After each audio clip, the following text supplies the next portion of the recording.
Tačno 7 dana ostalo je do završnog ispita za osmake koji poslednjih godina sve više koriste savremene tehnologije za pripremu ispita. Ove godine, po prvi put do sada, mogli su besplatno da se spremaju za završni ispit sa svog mobilnog telefona. Spremanje mature ozbiljan je izazov svim osmacima, a nove tehnologije pomažu im da što lakše savladaju zadatke. Besplatna Android aplikacija, dostupna na sajtu malamatura.com, pomaže maturantima da provere svoje znanje pre završnog ispita.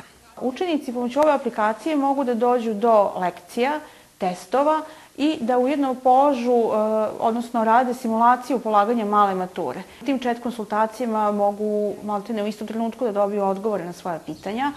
Takav način pripreme prijemnog ispita blizak je maturantima koji su deo nove IT generacije. Ranije sam matura pripremala sa profesorima u učionicama ili kući sedi pouči, a sada u pomoću aplikacija možemo se i u parku bilo kom gde ima internet, možemo da se prikačemo na aplikaciju ili u prevozu.